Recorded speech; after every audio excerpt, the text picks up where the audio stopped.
The Ukrainian army, which has put Russia through hell with its attacks on the strategic points, continues its counterattack without slowing down. The Ukrainian army, which has faced the Russian army with a great danger with its outstanding success in about a month, continue to advance. We will examine the latest situation on the front line in our map report in a moment. We have shared with you in our previous reports about the change in the strategy of the Ukrainian Armed Forces. We can say that this change in strategy has affected the situation on the front line. So, what is the latest situation on the hot conflict line? Let's examine it together with a map. The pioneers reporting on the Russia-Ukraine war continues unabated. However, we need your support to continue this work. You can support the team preparing these reports by clicking the Super Thanks button below the video.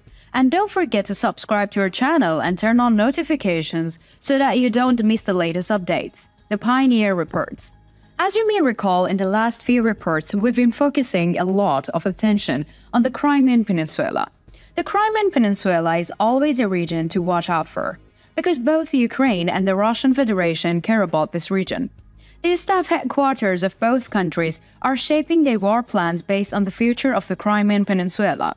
As you can see on the map, the Crimean Peninsula is located in the south of Ukraine, almost as a naval base in the Black Sea. The Crimean Peninsula has been under occupation since 2014. Therefore, Ukraine was unable to utilize the geostrategic position of the Crimean Peninsula. With Russia's invasion of Ukraine, Ukraine has gained an important opportunity to recapture the Crimean Peninsula. We will discuss the developments in the Crimean Peninsula in detail in our reports on the agenda. In this report, we will talk about the importance of the Kerch Bridge connecting the Crimean Peninsula to Russia. Recently, the Kerch Bridge was shaken by a huge explosion.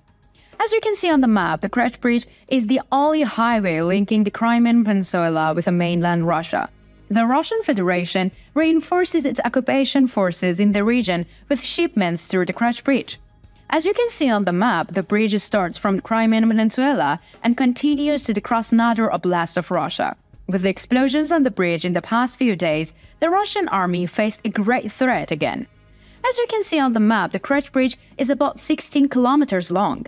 This bridge is of great importance for the Russian army to maintain its presence on the Crimean Peninsula. Let's explain this with an example.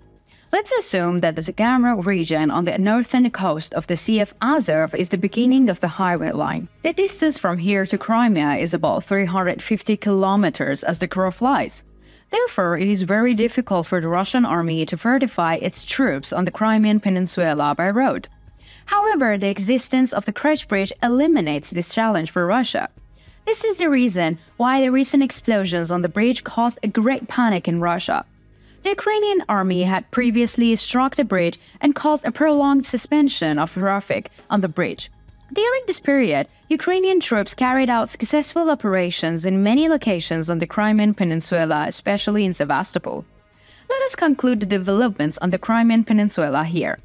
However, we also need to say the following.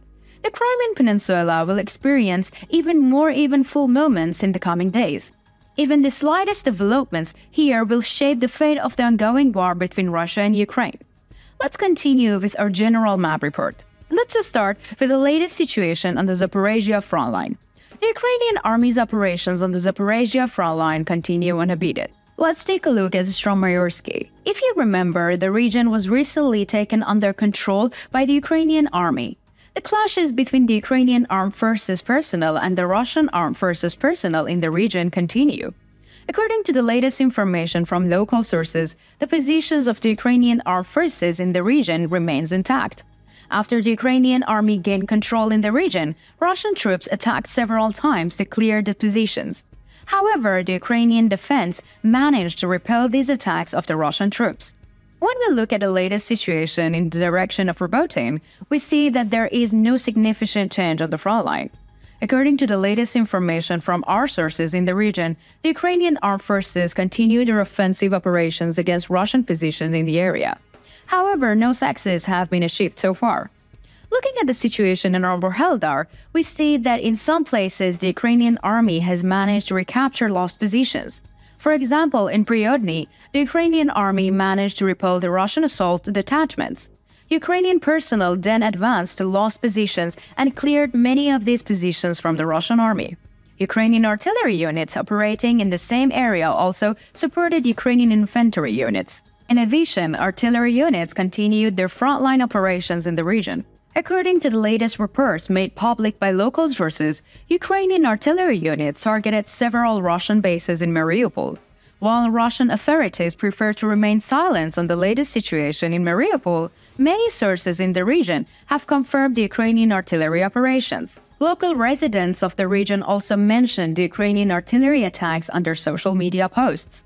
Let's continue our report by analyzing the latest situation on the Bakhmut line.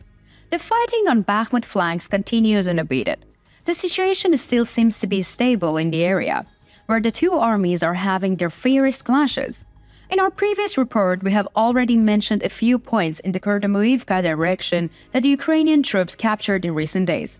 The Russian armed forces went on the offensive to seize these positions captured by the Ukrainian army. The Russian offensive, accompanied by artillery attacks, failed. Ukrainian defenders repelled the Russian offensive. The Ukrainian offensive in the direction of Klishchivka continues at the same pace. So far, it is not possible to say that the Ukrainian army has made any new gains. However, the Ukrainian army, which makes good use of the dominant hill advantage, is inflicting heavy losses on the Russian army. The situation on Bakhmut Koksay has not changed significantly either. Soldiers from both armies continue fighting around Borkhivka and Yahidny. However, the fighting in this area has moved a little further north. According to the latest reports, the Russian army recently attempted an offensive on a Rehovo-Vasilivka line. The MO3 highway here is of strategic importance for both armies. With the Ukrainian army capturing this region, this advantage was in the hands of the Ukrainian army. The Russian army wanted to prevent this. The clashes, which started with the attacks of Russian artillery units, continued for long hours. However, neither side was able to make any gains. Russian troops had to retreat with heavy losses. We can say that the region will become more active in the coming days. What do you think? Do you think there will be more conflicts on the Crimean peninsula? How do you assess the attack on the Kerch Bridge? And do you think the Ukrainian counterattack was successful? What do you think about the Ukrainian artillery attacks? We care about your opinion. Please share them with us.